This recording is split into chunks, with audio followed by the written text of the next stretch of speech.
I'm Maria Menounos, and you're tuned in to AfterBuzz TV, the ESPN of TV talk. Now, let the buzz begin. Hi, y'all. It's Amir Yassai, your #1 gay and quarantine queers. We are here for Gay Twitter Live for AfterBuzz TV. If you have been living under a rock, you don't know who Jay Rodriguez is. From Queer Eye for the Straight Guy, honey, the OG, gorgeous and pink, here with us. How you doing, Jay? I'm good, Amir. Thank you so much for having me on. Of course. And of course, we can't forget about my co-host, Bryant. Santos, looking gorgeous ever in gray, honey. Gay and gray, giving us life. How are you doing, sweetheart? Doing well. We're all rocking our backwards hats, so giving some power bottom energy. I mean, just for myself, I don't know about the rest of y'all, but Love it, love it. And we can't forget about Ollie in a backwards cap, looking like he's, what is it called? Rushing for gay theta. Looking hot as ever. How are you doing, Ollie? I'm doing good. I'm upset that I'm out of alcohol, but I will live through this weekend. Get groceries next weekend. I'm okay. I'm surviving. Okay, great. You can always Postmates alcohol too. It's a hot. That's true. That's true. Yeah. Before we dive into our hot topics, Jay's one of my really good friends. He's on my podcast. He's such a doll. He's a fabulous actor. I mean, he's been in so many things. Recently, I haven't seen him in this role. He was a kind of psychotic killer on ABC's You haven't seen me in this role?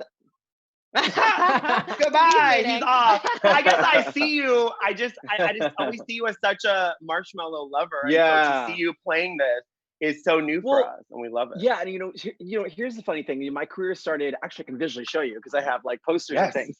My career started 18. Yay. Category is first time up in drags, and then they put me on Broadway like that. This is what hung outside the Nederlander Theater in New York, the Rents. It has no name on it. First time in drag, right there. Nervous as hell. Can't tell. Can't even tell. Right. So I did that for half a decade and built on my resume. Did some plays at Lincoln Center, like playing an urban kid. So it was very different. But again, theater, you're only people that see it are the people that come, right? So I've had roles. My first role on TV was playing a straight dad on All My Children when I was 19. Love that for you. So then Queer Eye comes along, right? And it becomes this global phenomenon. It was literally on Bravo, which at the time had really nothing but Inside the Actor Studio and a lot of reruns of things like Bravo, we're going to play it again. And so for us, there was no such thing as a Vanderpump. Vanderpump was a thing I did to James Van Der Beek before I went to bed. You know what I'm saying? Like that was So I'm vintage Bravo. We tripled the ratings in Bravo's history and suddenly put Bravo on the map. However, what ended up happening was I taught the whole world that I'm the Puerto Rican Emily Post, when really my background was just being they wanted someone who knew New York like the back of their hand, who was young, hip, and urban, and I fit those boxes. So I do 100 episodes of Queer Eye.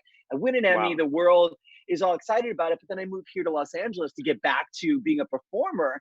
And that battle was an uphill climb because I was brown, I was queer, somewhat femme presenting at times, which I fully own. And I think there was a lot of stigma around that kind of gay then. But so this role, you can catch it out on the Hulu app or the ABC.com app for The Rookie, just aired Sunday. He is a gay character, but he's kind of becomes undone. And I think it's one of the more grounded, fully fleshed out roles. I was hosting a morning radio show and I left, didn't have a gig, didn't have no coin coming in. And I went into that audition like, this is mine. And I'm really excited specifically for you to see it, Amir, because we talk about privilege and we talk about struggle. And it was really nice to kind of be on the show where me being gay is like reference for like a hot second. Then you understand contextually, but like, it really wasn't about that. It was something completely different. So in many ways, we have come a long way. Which is so amazing, and it says so much about the way that you've pivoted your career. Like you said, radio host, actor, cultural expert on Queer Eye. I mean, you've done so many different things, and you worked all your muscles, and it's really, really impressive. And we have a bunch of questions for you. We're gonna get to that. We have so much to talk to Jay about. We're gonna go through some hot topics. We have some crazy things going on in the world in the gay Twitter sphere. We have Sasha Velour dropped her new documentary Nightgowns on Quibi. It's fabulous. We're going to talk about this straight guy that's coming on to his roommate during quarantine. We have a lot of fun topics to jump into.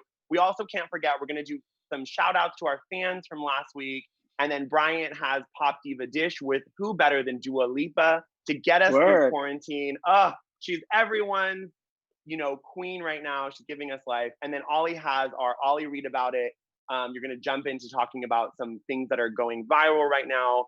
And then we have a great show for you guys. And then in the second half, we have Eric Rutherford, who's the content creator and influencer and fabulous. I mean, he's so layered and structured and amazing. So we have 2 guests for the price of 1 tonight, honey. So it's great. In quarantine, we have so many amazing fans, and we're gonna out loud read some live messages that come through as well. So let's go back to the topic that I teased just 2 seconds ago. So I want to talk about nightgowns on Quibi. Have you guys seen it? Ollie, Jay, Bryant? No. Okay, so Quibi's free right now, though, right? It is. I want to get it. Yeah, but shout out to That's Sasha. how they get you. Right. Shout out to Sasha Velour. That's amazing. And especially I was reading the article that you sent us, and that she's not only doing drag queens in the show, there's also drag kings that are involved. And I think that's such a vital, important, drag kings are so vital to the drag community. And I feel like a lot of people sleep on them. They forget about them, and it's all about the drag queens. And I think it just goes to show a documentary such as this and other drag race series that are coming, not drag race, but drag series that are coming out are also just showcasing that it's not all RuPaul's Drag Race isn't the end all be all. There's other I forms. love that you said that. Yeah, there's other forms of drag, and they don't even have to be on television. There's drag competitions at your bars that we can't go to right now, obviously, but there's so many outlets that drag performers and entertainers can utilize, and it's I not love that all, you're saying that. Right, and it's because I love Drag Race. Don't get me wrong. Yeah, I always say this all the time because coming up, I had people performing in the art form of drag that weren't cisgendered gay men. A lot of trans folks performing in the art form of drag. Drag, when you go see it out and about, is very different than what you see on Drag Race. Drag Race is one show that does not reflect drag culture in its entirety. Right. It's entertainment. However, it was the big mainstream crossover success that put drag sort of in mainstream hands, right? Via RuPaul, got it.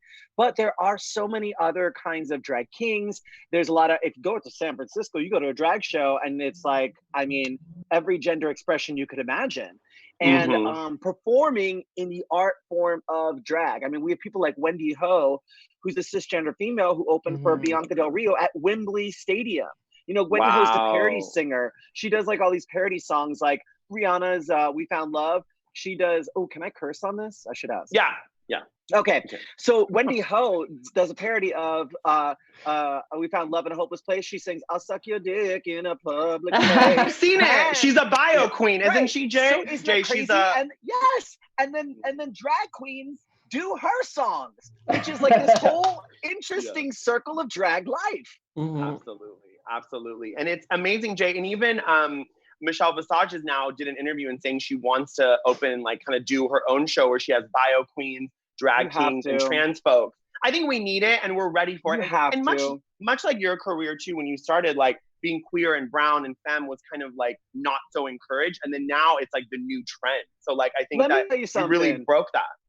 Yeah, listen, the best thing to do if people really want a window into my experience in the early 2000s and the 90s is really listen to a lot of the interviews that Billy Porter was doing. I grew up idolizing Billy Porter. He had a song, The First Wives Club, called Love Is on the Way. He sings his freaking face off. He was Teen Angel on Broadway in Grease. Listen to that too. He sings his face off. And then he just didn't work. People wouldn't hire him. He was too gay, too black, too whatever. And it was this whole thing. And I remember revering him as this massive star. Suddenly, Kinky Boots comes along. He gets the Tony. Great. We're all excited. Then Ryan Murphy understands his talent and wants to elevate it and show it to the world. And now we are more embracing a different kind of queer. But I gotta tell you, from my own firsthand accounts, the internet was new and people had Blackberries and they hit reply all in 2003. And I saw some mean things that were said about me, about my expression, about things I couldn't change about myself. And that is in many ways why so many things, I'm the only one out of, I think, all the Queer Eye guys to never get a 6-figure, 7-figure endorsement deal. There were parts of who I was that weren't okay then. And so I'm thankful that there are people who are able to express who they are authentically now, and we're celebrating it. Yes, well said. It's really well said. And I think even this show shows like even just watching this on Quibi, such a large platform. And Sasha Velour had said that it's about creating queer family in the deepest way possible. But it's not just queer people watching this show. So everyone's watching this and going, I can relate to that. And I think we've come so far. But people like Jay, people like all of us, like making steps to take up space in the queer world. And we don't look like the typical cisgendered white gay guys. So I think that's really important that, we take up that space, and I think we're doing it. So one step in front of the other. I love that expression too, because I think it's really vital. Because I think we grow up, I don't know how you guys grew up, but for me, it was like, I grew up in a very religious culture where it was the definition of joy was Jesus first, others second, yourself last. And putting yourself last in queer spaces is not right, because we should be okay with taking up space, right? And acknowledging and owning it. And if I look back at the mistakes I could have made, I should have been present and owned the space I was in, and not veered off of what I thought people would think about that. Other people's opinion of me are none of my business.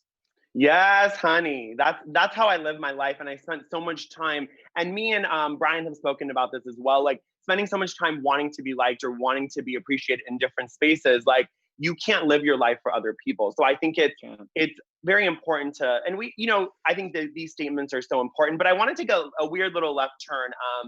There was a really great story on Queer Tea about this gay grandson who documented his coronavirus lockdown with his 89-year-old Nana, and she has dementia, and he wheels her around the cornfield, and they have videos. I don't know if you guys saw this, but it was so heartwarming. And the grandma kept saying, why aren't you marrying every morning? Why aren't you married to a woman? And he'd say, I'm gay. And then she'd be like, oh, that's fine. And they'd relive his coming out every day.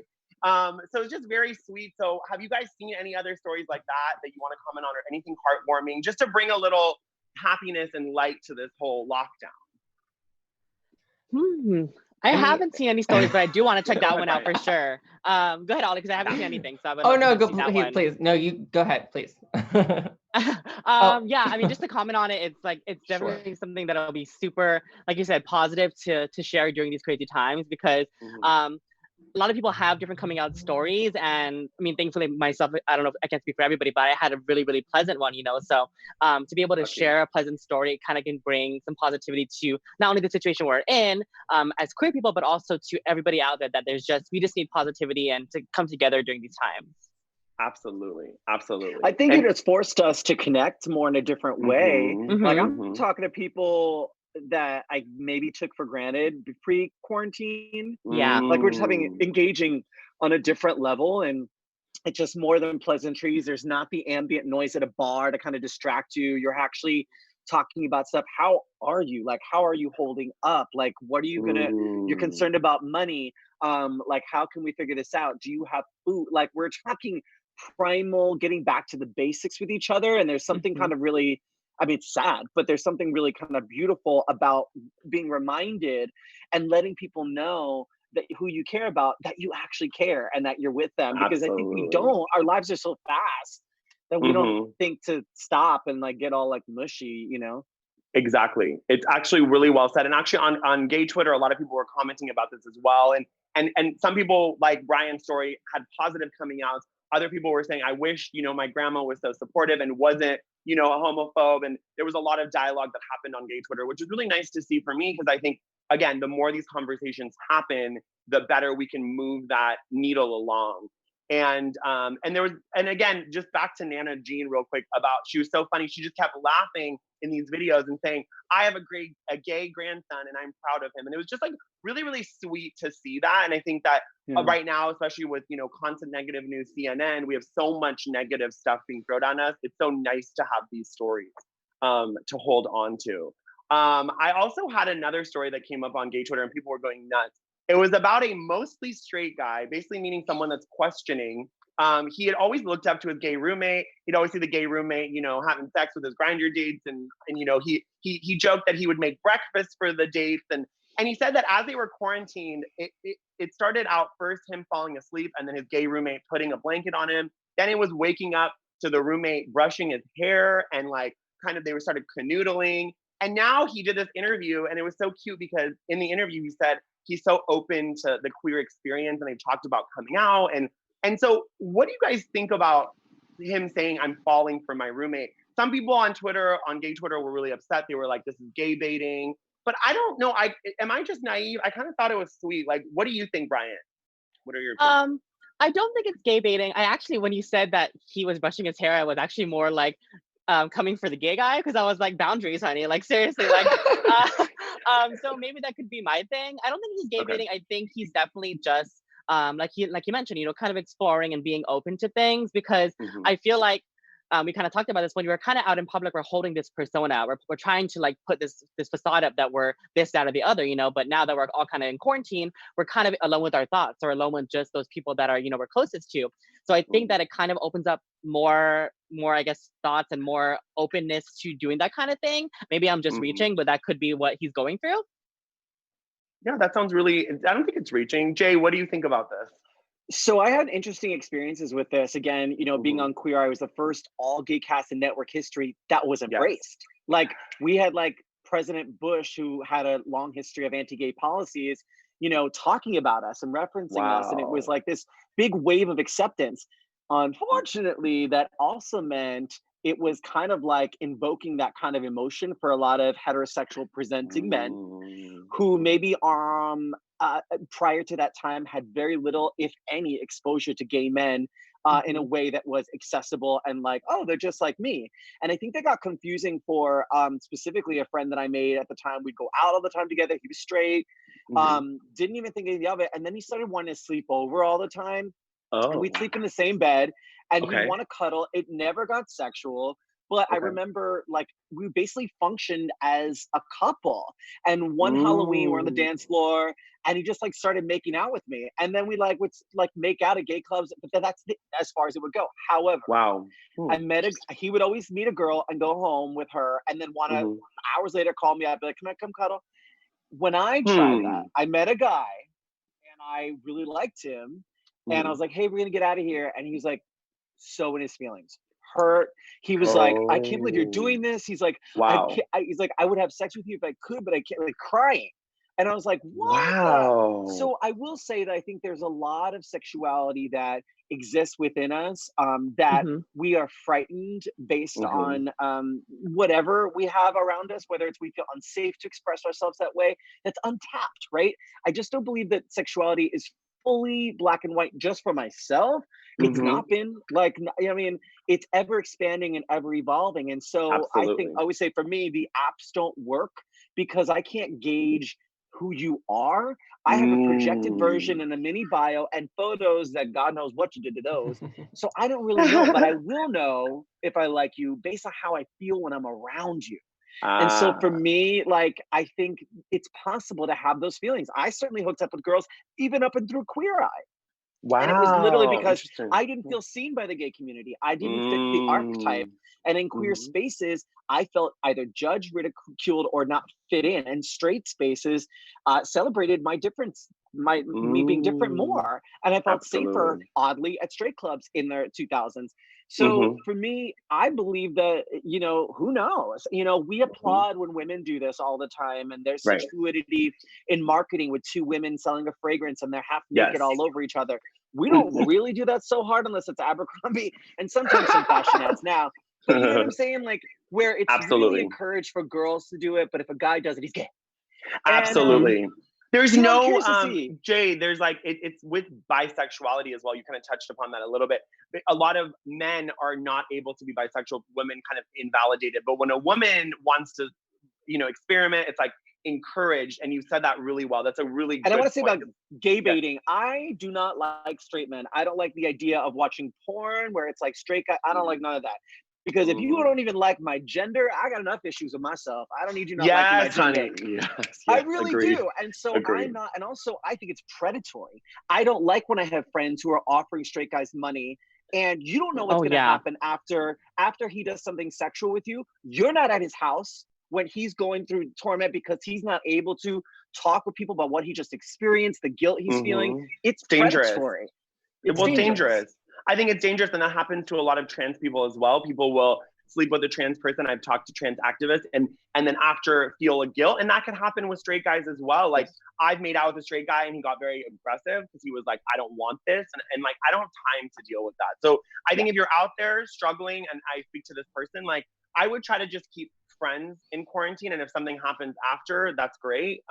Ollie, do you have any quick opinions before we jump to some live fan comments? Just real quick, like I think quarantine is a good time to not only connect with the people like you live with, like your family members. If you do, I live with roommates, I don't live with my family, but also keep in mind to also reconnect with yourself. And maybe this person's learning more about themselves. Maybe this person's straight, maybe this person's bi, maybe this person's gay. Who really cares? The only opinion matters is that guy's opinion of himself. And he's the only one who knows who he is, or maybe he's still trying to figure that out. So it's not preach, Ollie, preach. It's not, in a nutshell, it's not our place to say who he is and what he should be. So well said, honey. Well said. I love that. And I think that's a perfect segue. We just want to thank all of our fans for watching AfterBuzz TV, the ESPN of TV talk. We're going to be here every Thursday at 5 p.m. live. And we have some live comments. I'll get to them. But I just want to thank you all. Please like, subscribe, and follow our channels and all the social media, AfterBuzz TV. And go to Apple Podcasts. Give us 5 stars, honey, because we deserve 6, but we'll take 5. Please go comment away. And we have some shout outs from last week that I want to read real quick. Carla C is saying, even though this is just your second episode, I'm obsessed. Thank you for giving us some great content to listen to. Make staying quarantined that much more fun. Hope everyone is having a great day. Love that, Carla C. Thank you so much. It's the people we do it for are the fans. And then Zach 311 is welcome back. Love the show. Thank you from Canada. So we have Canadian fans, honey. Universal healthcare. They are giving $2,000 a month. They are giving $2,000 a month, honey, in checks for 4 months. Yes, Canada. You better work. And then we have some live comments. Again, Carla C is commenting. So happy you guys are back. RJD is saying, is Corona affecting your sex life? Yeah, honey, I don't have one. I'm at home with my parents, so there is no sex. I'm my best Ollie, friend. What about you? What about you guys, the young boys? What about you? You got roommates. Did you ever slap and tickle with one of your roommates, Ollie? No. Boundaries. But I do have a hard drive with some stuff on there. Stuff on it. Yeah, and then I have some sites that I will attend sometimes, just what like Nat Geo and stuff, National Geographic. Nat Geo, yes! Netflix, shout out. Disney Plus. Well, you know what? Every time the minute I go to log on to something like that, there's one thing that happens consistently, and that's I love the props, by the way. This one wants to get involved. Oh my gosh. He's in his little unicorn. I knew I was doing this with you guys today, so I put him in one yes. That's our mascot, honey. Yeah. You can have him. So oh my cute. God. I'd love to have him. Oh my God, so sweet. Bryant, what about you? Are you grinding? Are you FaceTiming? How are you keeping it all? I'm not. So I haven't been on anything, but I logged in for one quick little second. Somebody was like, hey, what are you looking for? I said, what the hell? Nothing. You better be staying home. But you know what's crazy though? People have been, because I've been on there just, socializing. Sure. People get very angry and aggressive. They've got angry with me when I said the same thing. I was like, are you kidding me? And they're like, oh, come on, you're being a fucking pussy. This is being blown out of proportion. Blah, blah. And I'm like, really?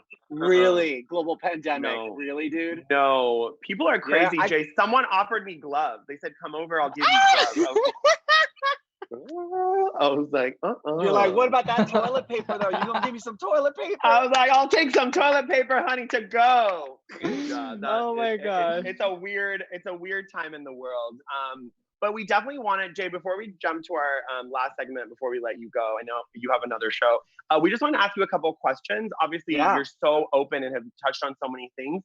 But I just wanted to ask you about I'm gonna ask one question and then I'll throw it to the boys. You do so many things. Is there one thing, obviously from Rent, Queer Eye, the acting, the hosting, all of it, you do so many things. Is there one thing that really is like, if all of those went away, you would still do that? Like, what's the core of Jay? Live audience. I think one of the things about things like The Rookie, which was like, I'm really excited for you guys to see it. It's a great episode and really, really cool. I had to dig deep and got it. But there is a special relationship of this live audience that I miss. In fact, I'm actually doing a virtual show You can find out the details on my Instagram at JAI Rodriguez next Thursday, a week from today.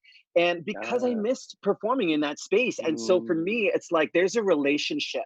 And I don't like shoving content at people. Like I get nervous. Like that's why I think it's so cool that we're doing this in real time. People are commenting and watching. It's so fun. Because for me, it's like as an actor, performer, as a singer, there's like a relationship there, right? And I recently posted some singing videos on my Instagram as well, because a lot of people are like, oh wait, you say, oh you sang.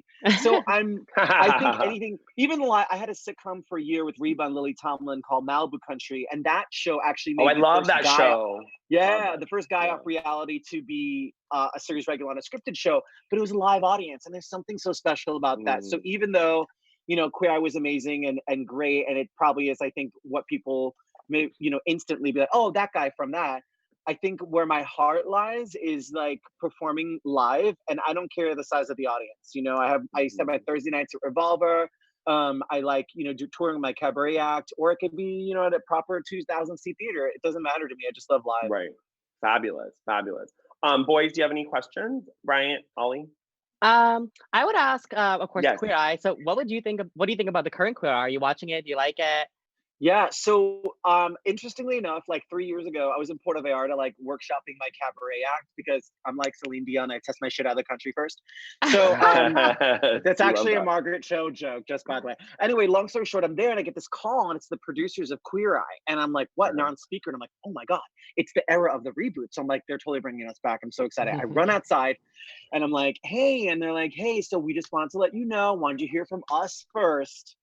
We're bringing Queer Eye back. Now, every Puerto Rican, New York part of me jumped right in. There was no breath on his end. And I was like, oh my God, this is amazing. Because I feel like now in my 30s, I like so much more to contribute. And like, they were like, with the brand new exciting cast. And I was like, oh no. Oh my God. Right, foot in my mouth. However, they were like, we want to include you at some point. We'll figure something out. We did like a little sit down lunch with them.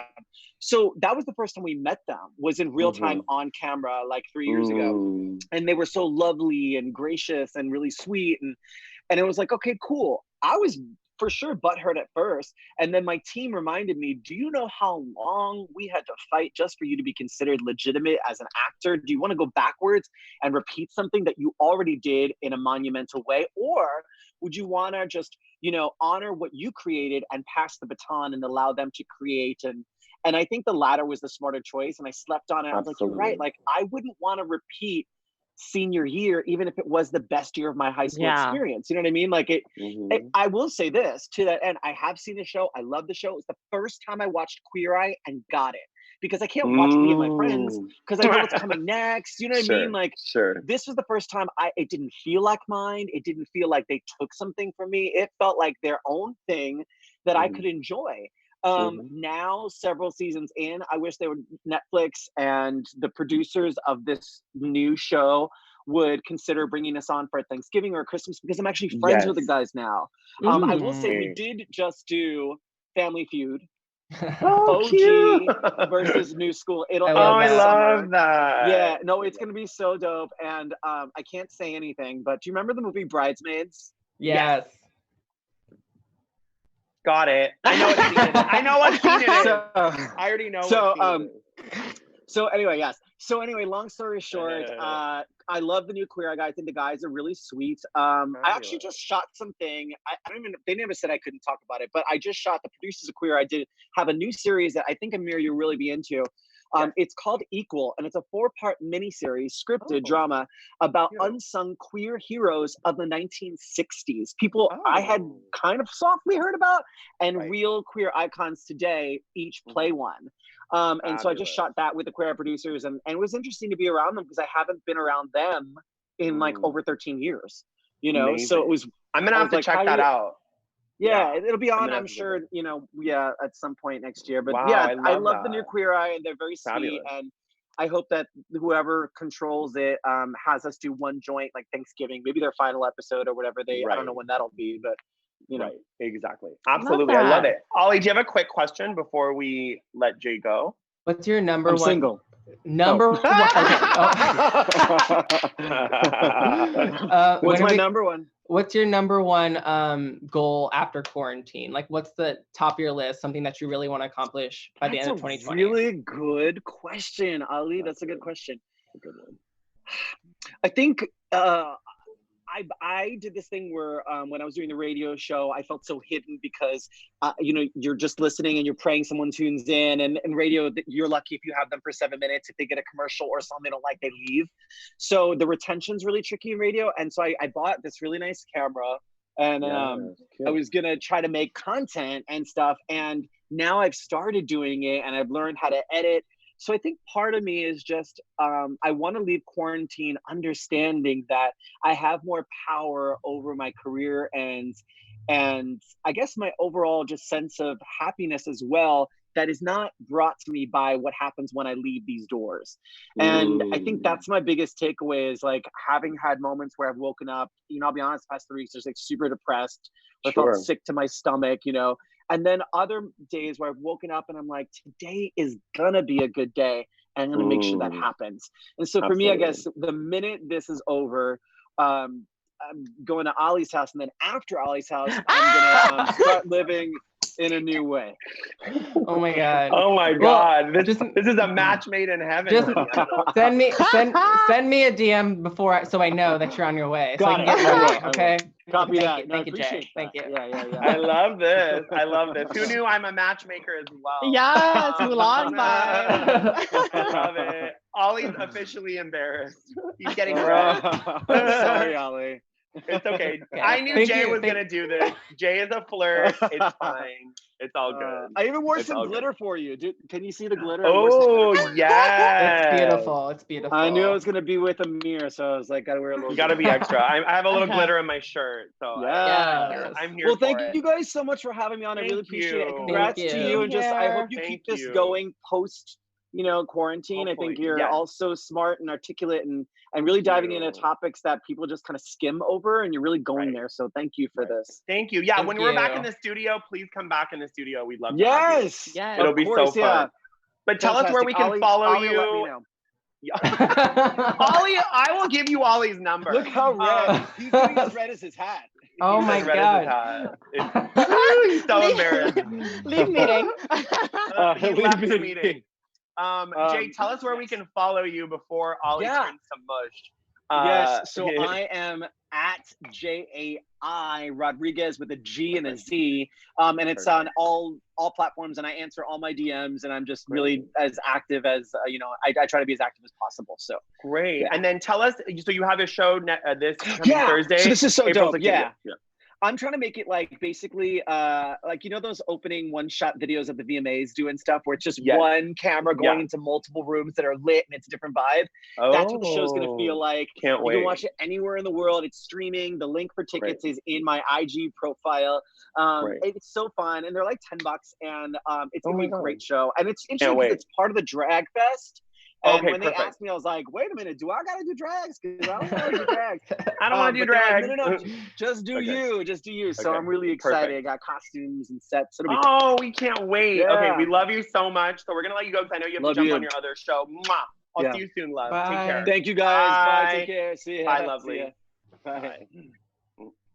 Thank you, Jay. Ollie, are Thank you. okay? Yes, I'm fine. Ollie is as red as his hat. I just feel very blindsided. I'm like, oh wow. Oh, hi, Eric. Hello, sweetheart.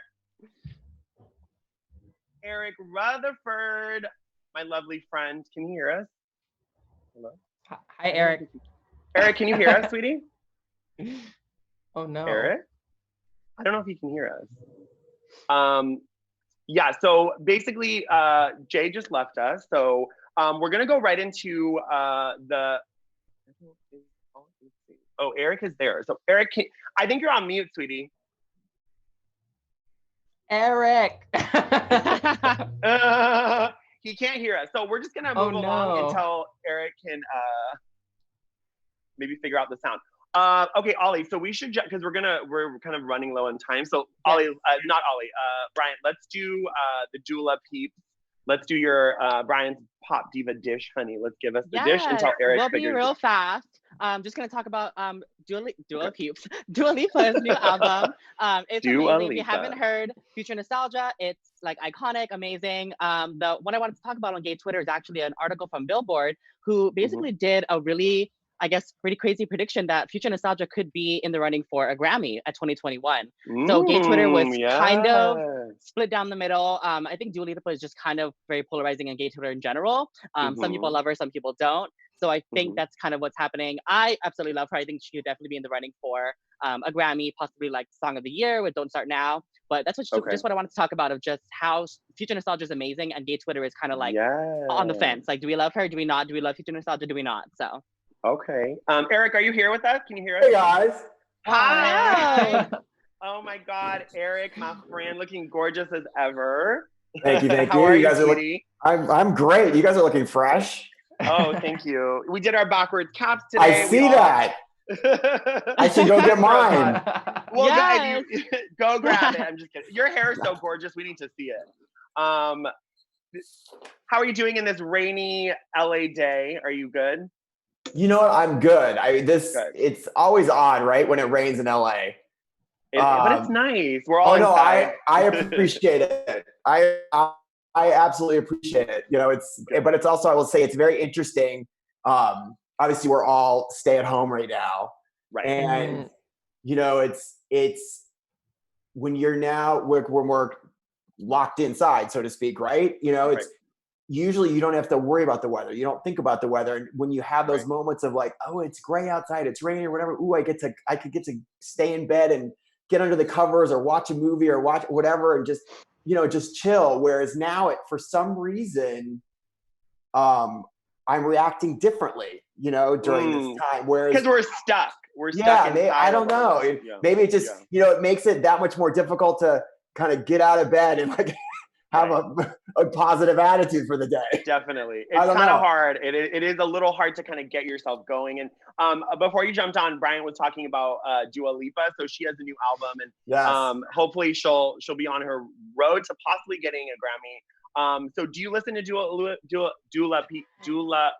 God, Dua Lipa. It's like a tongue twister. Wendy, is that you? Wendy Williams. Right? Yes, I do listen to Dua Lipa. Oh my God. Yes, I listen. I think I was having this conversation I was on a Zoom chat with friends or whatever, and we were talking about, you know, what are you doing to keep your spirits up? You know, and everyone obviously now is, which I want to hear from you guys too, like what are you all doing? You know, and people are saying it's like I'm having chats with friends, I'm being creative, I'm dancing on my own, you know, I'm listening, and every time I was talking about Dua Lipa, and you know, I find it fascinating that, you know, so many artists, and I'd love to hear what you all had to say too, is so many artists who are planning to put out either music or movies or whatever, and they've now postponed it or put it off. Obviously, Lady Gaga being one of them. Right. We talked about that last week. Chromatic. Right. Mm-hmm. And I find it interesting. Again, not part of her team. Don't know what she was thinking or whatever it was, but that she went through with it. You know, she even though, you know, yes, some of it was leaked and the whole thing, but I love that she followed through because I think the timing of it, you know, and her music, I just think she herself has such a presence. She does. But then to have these songs now, right, that are so up and they have such a great rhythm to them and a beat, and like they just make you want to put on repeat and you want to dance around your place or whatever it is. Yes. You know, it couldn't be more perfect. You know, and I think it's only made it even that much more successful. So you're absolutely right. And Eric, I don't think you're on TikTok, but on TikTok. Oh, yes, I am. Oh, you are? Yeah, come on. Yeah. I might be old, but I can still play. That's funny. I hurt my back doing one of the Dua Lipa dances. So I get it. I really get it. I wanted to talk to you, Eric, about this really funny thing that was all over gay Twitter. It went viral. It was about this queer teacher writing about how kids avoid school recess and what they do when you're queer, like when you're a kid. And so it's really funny. Some of them are really cute. I just wanted to see maybe ways that you guys avoided recess. I knew I was gay when I skipped recess to help my teacher laminate things and gossip. That's kind of that was the tweet that went viral. And then people kind of piggybacked on it. I knew I was gay when I put my black fur parka coat on my head and impersonated Cher during recess, and my teacher played Sunny. So that gave me life. Like, I just want to know, are there any things that you guys did to maybe avoid school recess, or in ways, like, how did you express yourself as kids? I want to hear what you guys have to say, and then I'll say. Yes. Go ahead, Bryant. I actually didn't avoid. I was there on the playground chasing the boys. So we'd always do girls chase boys, and I was in the front of the line chasing those boys. So that's what I did. That. I also did laminate with my teacher too when I came back from recess, but yeah. I love that. It's really sweet. Ollie, what about you? Yeah, I wish I had like a fun story, but I was kind of similar to Bryant. Like, I was digging holes in the sand because I grew up on a military base in California. So the gayest thing I did was like go on the swings. I was a stan of the swings. I love the swings. I still love the swings. Walking to WeHo, I stop on the swing set there at Hollywood Park. So like, I don't have like a fun story. Like, I was all about recess. I love recess as a kid. Same. I didn't know where your swing story was going. I thought it was a sex swing, but it's fine. You're so PG. It's good. It's okay. Eric, don't go like this. Eric is a little freak, I'm sure. You took it. You took that swing. You went that way. No, I'm same with the guys. I was right in there. I was very active. I was a teacher's pet too, because I loved learning. I was always ready to stand up front, right? So whatever the teacher needed help with or do or whatever, but I was playing kickball and tetherball. I mean, every thing. And then even when I was, I think I started playing football when I was 11. So still it was very much a part of, I definitely played sport. I definitely didn't shy. Where I didn't though, where I would try not to, is when we had to go take showers. Same. I get that. I understand. There just was, like, I think I did it for a little while, but then I started coming up with making excuses of not taking showers, or I didn't sweat or whatever it was. I think it's just because we, a lot of times when we were doing PE, it was some of the older boys too, were taking showers. So it was like, so I may have been like, a freshman or in 6th grade or whatever it was. And when you started kind of mixing all the grades, and that's where it was less about me being necessarily gay, even though I already knew, and I came out when I was 15, and so I already knew around 13. But it was just that, like, I was a late developer. So for me, you'd see these, like the captain of the team, or like, like the homecoming king, or whatever it was. And I was like this little pipsqueak, That's how I felt. They look like dads. I was like, how are they in the same grade as me? That's what I didn't get. Yeah. Like, so I relate to that too. I used to say I was doing Ramadan for 3 months. So they didn't know until they found out, and then I was in big trouble. Right. I want to talk about something real quick too. Donald Trump Jr. is obsessed with Tiger King. So he's been posting all these memes with like Joe Biden and his dad as Joe Exotic. And I'm like, does he not know that Joe Exotic is in prison? What do you guys think about all this? Like, what's going on? I don't think he knows. Okay. What is he doing? Is it just to get followers?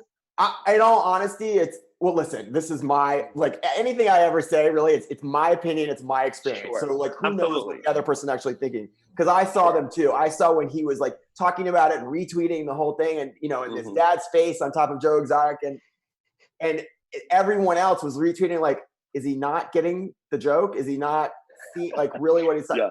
And I honestly don't think he did, or he thinks Joe Exotic is really, really cool. So it's a lot. It's really a lot in the world going on, and then add that in the mix. So I want to get to Ollie's Read All About It segment, because it's really amazing, and we're running a little short on time, but Lady Gaga kind of jumped in and gave everyone a little reality check. So Ollie, take it away. Yeah, so to be kind of in a nutshell, she appeared on The Tonight Show, obviously remote, with Jimmy Fallon, and she kind of talked about kind of like the issue of like how we're all in this together, and how she kind of like appreciated the sentiment, but however, you know, it's not all about sitting on your phone and singing Imagine. You know, you really have to put the work in. And Gaga, like, she actually has been putting in the work during Coronal Reef. Like, it makes sense as to why she postponed Chromatica, because she's actually working her butt off with the Coronal Relief. And she, correct me if I'm wrong, she raised $35 million. Yes, it's true.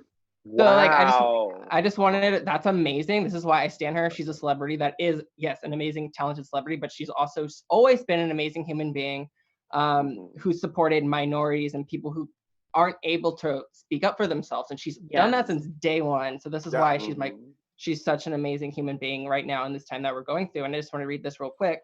While I think the sentiment is nice, I also think that the fight that I'm in, or that you're in, right, is very different than the fight of a woman that is in perhaps an abusive relationship and has a child and lost her job and can't feed her kid and can't feed herself, and also can't get the help that she needs because she's in a violent situation. So she's really speaking up for the people that are in quarantine and are still have all these levels of intersectionality that are affecting them negatively. So it's not about literally like, yeah, we want to be like, yes, everything's okay, but I just really appreciate her using her voice and the platform that she has to speak up for those people that can't always help themselves. So I just appreciate her so much. Yeah, that's really well said. Bryant, what's your opinion about that? Honestly, no more to add to Ollie, because he just said it perfectly well. And Gaga is amazing. I 100% agree with that. When I heard the whole we're all in this together is cool, but it's not really that way, I felt that in so many different levels, because she's just so knowledgeable and so smart to say that, because people are kind of unaware that everyone is going through a different situation, you know, and it's not all charmed. We can't all sit around and sing Imagine, like you said, you know. So it's definitely, she's definitely so amazing for being that aware and to help people that can't be helped, you know. Absolutely, absolutely. Eric, any opinion? No, listen, I 100% agree with you. And when I saw that quote, I was actually quite thankful because, you know, more and more, listen, again, everyone has gone into survival mode, right?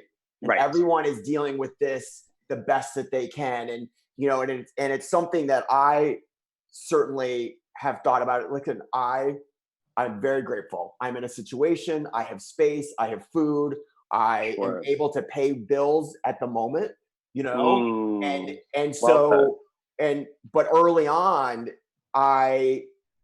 for whatever it is, either whether it's friends or because of just pushing myself to think beyond my own experience, you know, that I am blessed. But why don't think about the people that literally, when, you know, April 1st was coming along, they don't have money. You know, I was a waiter for years. I was, you know, and I literally lived paycheck to paycheck, and sometimes not even then. So, and whether, you know, or you know, it just, you guys are so right. It's not just what you're seeing on Instagram, you know, in the sense of, like you talk about Imagine, or even just space, or being able to walk outside. Some people are struggling. Some people, you know, whether it's people, you know, people of color or religion or struggle. Think about people struggling that actually aren't out. Or, you know, I was just chatting with someone who they are out, but their family is unaccepting, but they've all come together because they thought that was more safe. Right. And so and also too, talking about domestic violence, again, there are so many stories that are happening right now, you know, and I will say, I do feel more of those stories or more of those statistics even. And again, to me, statistics obviously are always people. They're not just numbers. So I feel more and more that's coming out. And, you know, whether it's in the African-American community that, you know, the COVID-19 is more and more, you see greater exposure and more deaths, particularly talking about New Orleans or Detroit. So I feel the news is beginning to catch up. Sure. You know, I'm hoping that it continues. And I think that is why, to me, it's, again, I'm kind of pivoting again away from what you're saying, but I feel that's part of what I was saying. It's like, that's the core of it. What you're saying is the core of it. Yeah, it's good. It listens good. And it's so crucial. And I was just talking to my parents about this before jumping on with you all. Testing is so vital in this experience, not just to know whether you have had it or not, right? Or whether you're healthy or not, but for those who have had it, but then also who have passed away, you know, who is it affecting more? What area? Because it's a larger conversation. It's a larger because it's talking about healthcare, available healthcare. People can afford. I mean, there's so much more, and that's why there's a lot of intersection, Eric. So and I think that there's so much, and even in New York, there was a story about the Central Park. They put the hospitals there, and the organization that was paying for those outdoor hospitals is very anti-LGBTQ. So it's this idea of are they rejecting people that are LGBTQ? And it brings up a lot of stuff. And even me personally, Eric knows my story. I came out to my parents last year, and it was quite tumultuous. And I moved in with them, and it was hard for a week. I mean, thank God we're good now, but for a week it was quite contentious, and I didn't want to stay in LA. And so I made that choice, but it can have its repercussions. And for anyone out there, please feel free to slide in our DMs, ask questions. We can support you. We're all here, trying to support each other through all of this. And I just want to really quickly, before we ask Eric a couple of questions, Wilson Cruz did a really nice article about straight people playing LGBTQ roles, and it kind of being award baiting. And it was really interesting because it was what he said really spoke to me. He said, I think what an LGBTQ actor brings to an LGBTQ role is different. There's just something innate and lived in that comes across. I just was wondering, do you guys, when you watch a movie, does it matter to you, when you're watching and it's a queer role played by a straight person, or do you prefer it be LGBTQ? Bryant, what are your thoughts? I would definitely say that I 100% agree. I think that there's something that an LGBT person can really bring into that role. But at that same token, what I would say is I don't want people to get the notion that we want LGBT people to only play LGBT roles because it's going to limit the opportunities, because there really aren't that many opportunities for LGBT roles. No matter how far Hollywood has come already, there is still so much more opportunities for visibility, representation. So I feel like I want everybody to always be an LGBT person or a trans person, anybody who can really fit that mold. But at that same token, I also don't want to limit the opportunities for LGBT people to take on other roles. Right. Yeah. No, I completely agree with everything you just said. I do too. Yeah.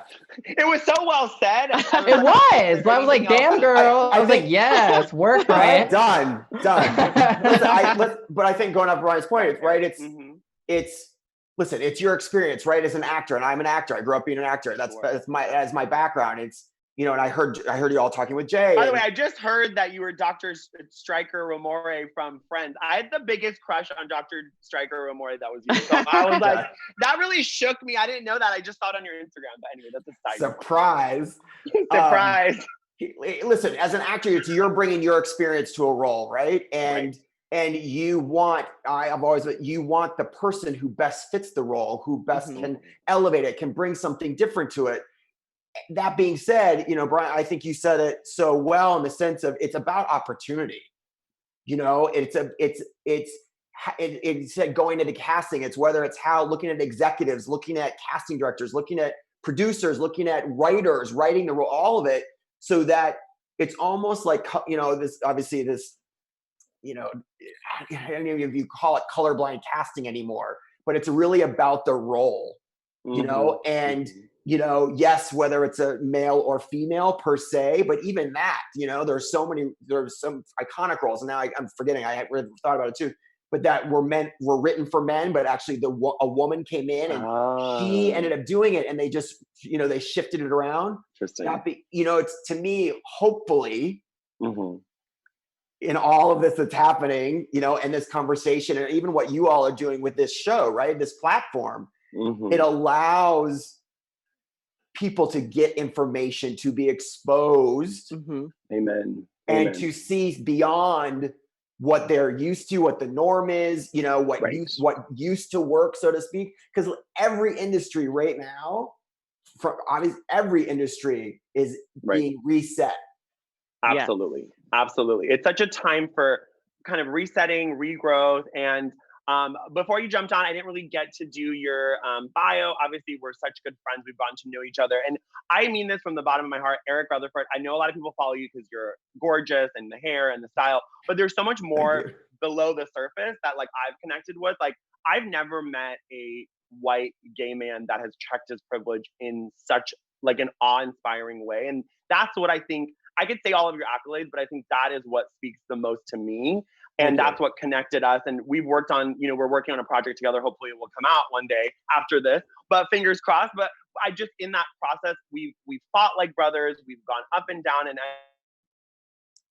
I've just really gotten to really respect you. And aside from all of the wonderful things you do, you have a new show, the Push. Am I right? That's the name, Yeah. The Push. Yeah. Eric Rutherford. It's fabulous. Go check it out. You just interviewed Alok, which is one of my favorites. They're amazing.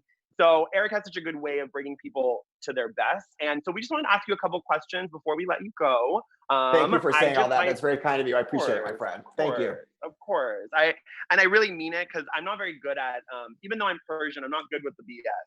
So, so I really mean it. And so I wanted, the first thing obviously I mentioned was you checking your privilege. Like the first time we had a conversation, you said, I worked as a model and I would go to these fashion parties and I'd always ask, like, where are the people of color? And speak to me a little bit about how that all of a sudden you just started to notice that or to want to be an ally. Well, I think it's, listen, I think anyone who is an outsider, so to speak, of, we'll say, of predominantly white culture or privilege, whatever it is. And so just coming out so young, I've always had a sense of being on the outside or not normal, or again, however you want to term it. So, I mean, I've been that way since I was a kid. So just going through my life, but I also was very aware that I could pass. That because of the color of my skin, because of the way that I looked, because whatever, how I was growing up, whatever, how I carried myself, how I dressed, all of those things, for years, I could pass. I could ghost through life. Certainly experiencing life, ups and downs or whatever it was, but I realized that, again, because I was white, I could get in certain scenarios and I'd be okay. If my skin was a different color, it wouldn't have been so. But I listen, I'm very open about this, that it really has only been in the last year, 2 years that I was able to, whether it's because I grew into myself or was more comfortable with who I was, that I was actually was able to begin to even peel back the layer more to see my own privilege. Amazing. And it then takes you all the way back. And I have to say, it's people, and I've talked about this before, very open in the sense of someone like Ava DuVernay, who talks about that and talks about privilege and, talks about diversity, and it's not a trend. It's just a norm. It should be a norm. It goes, Eric, it goes beyond talk, right? It's completely. Not just talking about it. No. And it's kind of like, it's pivoting and I think you do that so beautiful. Thank you. Bryant, sorry, let me, again. No, it's okay, so please. The last year, it's for me, it's seeing where I am in my life. And again, I'm very grateful for it and I honor my experience. And then it's to see beyond my experience. And like you were talking about with my friend, and the story I relayed to you, I walked into an event and I was being paid to be there and had been invited, the whole thing. And I was with a friend of mine, African-American, close friend of mine, care about him dearly. And he just was like, what the fuck? And I didn't get it. I didn't see what he was saying. And then he said it to me and there was something that just clicked. And then it began to shift for me. And then I really had to begin to look deep. And it was, I have to say, it was uncomfortable. There were points where I didn't even realize it.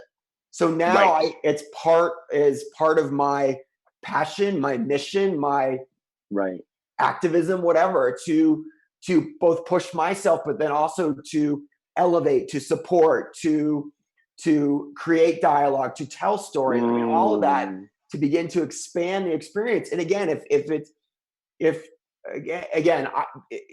I look the way that I look because of the parents that I have, where I was born, all of that, right? Absolutely. It is part of my responsibility, if I'm a window in, to allow people who are either hateful, dismissive, ignorant, whatever it might be, or again, just not knowing. Right. Absolutely. I feel it's part of my responsibility as a human being. You've made it a mission for you, which is like really inspiring. Do we have any quick questions for Eric before we? Bryant, no, I Ollie? mean, well, are you married or looking for a third? I'm kidding. That's the second time someone's hit on someone I'm on this pulling show. a Jai right now. I saw Jay, Ollie. I saw Jay and Ollie. Yes. Right now. I'm kidding. Shoot your shot. I love everyone shooting their shot like during quarantine. It's amazing. Please. You know? Why not? You never know. You never know. Love is blind and love is quarantine. Who knows? Who knows? Yeah, Bryant, I mean, Eric can answer, but he has a lovely yes, I do have a boyfriend partner. Yeah, partner. Yes. Amazing. So understanding. Quick question. Yes, yeah, Ellie. Yeah. I mean, obviously a lot of entertainers, artists, musicians, drag performers, actors are out of work right now. So what's your best words of advice, quick words of advice or encouraging words just to like uplift them in this time of quarantine? Well, biggest, we talked about it on one aspect of we're all in this together. So yes. Know that you and so Lady Gaga hates that. In the sense of listen, as a creator, as an actor, like so much of what you are doing is your ideas to be able to share it with an audience, and you get so much from that. And it, and I was watching it. If you all can have a chance, Glenn Close just shared something on her. She did IGTV, and she just talked about her experience in New York. And what it is, and what that city has given to her, and vice versa, and then being able to share that, and she is so excited, and she's in tears, being able to be able to give back to an audience, and what I would say to any performer or musician or content creator, whatever it is, use this moment. And the only reason I say you're not alone is to think, because I think so often you get down on yourself, and I was Alok and I had this conversation saying, instead of being critical of yourself, like, why aren't I creating? Why aren't I writing the next great play or great song or great American novel? Be gentle with yourself. Well said. And in that, and also find some discipline then. If you want to be creative, an hour a day. Hour a day. I wrote my first play, and I was petrified. Playwriter. And I did it many years ago. But I literally, and this is how many years ago, I literally used an old kitchen timer. So I set it for an hour, put every device away, did whatever, because in an hour, I said, here's your permission to go create. Well, it's one rock to make a mountain. And I think that's how you do it. Completely. And it's piece by piece, and it's really well done. Eric, we're running out of a little time, but I just want people to know where to follow you if they're not already following you. And then please tell us what day your show goes. Is it live on IGTV or do you post it? So basically, I go live on IGTV, and I've been going back and forth whether I'm going to do it on The Push with Eric Rutherford or it's Mr. Rutherford right now on Instagram. Perfection. So, and what I'm trying to do is just space it out. So right now, last week I did a series of 4. I didn't do any this week, again, because so many people are going live, and then next week I'll do a series of 4. So got it.